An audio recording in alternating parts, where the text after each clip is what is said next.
solve something big, boom, celebrate it. It's like celebrating the behavior. Like it's all part of, it's part of the culture. And yeah. I think that, and maybe it's the younger folks, the coddling and all the trophies and everything, they're afraid to make a mistake because maybe they haven't made any mistakes per se. Right. And so now it's okay. It's okay to make the wrong choice and make a mistake if you learn from it. Right. We're not doing brain surgery over here, or nobody's going to die on the table with a bad decision. So we just have to encourage them to do it, fail, learn, and move on. So I love that.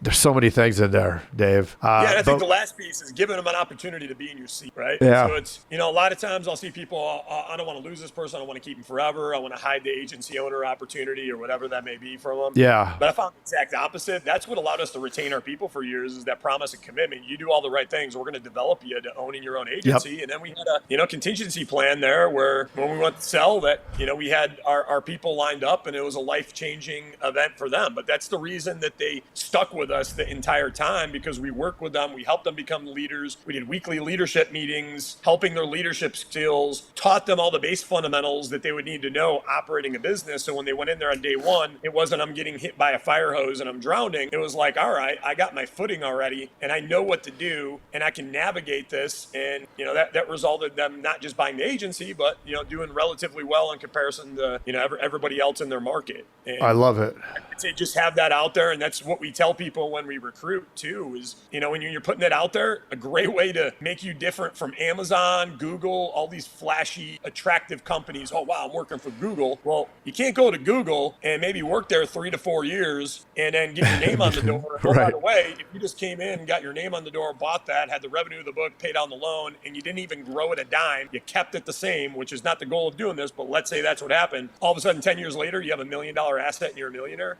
What other employment opportunity are you going to walk into in America where you're going to get that? That's why you got to come work with me. And, that's the difference there. And then it's following through with that commitment. It's not just saying it and then, hey, we never talk about it again, but you're like literally every month, let's check in, let's get you closer to those goals. And that's what shifted the dynamic too, because we stopped managing the number and we started managing the goal, because we knew, hey, your personal goals are this. I want to buy a house for my child.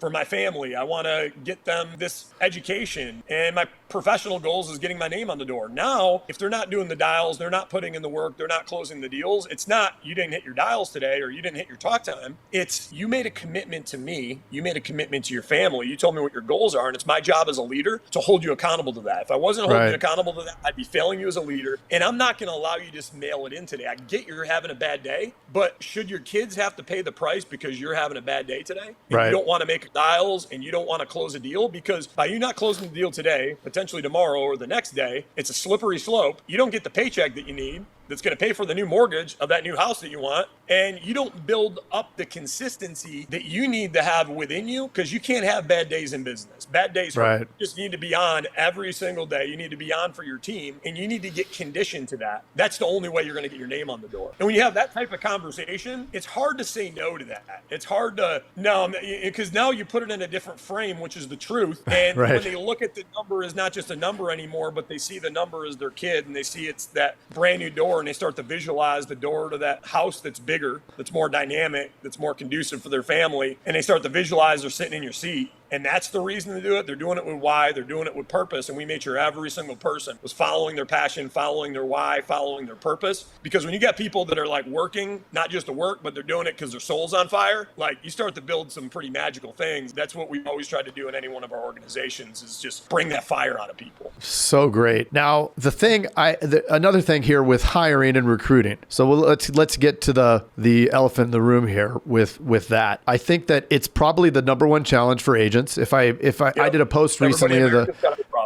I put a post in the insurance news group and just said, what's your biggest challenge in your agency? Hiring. So some leads for you there.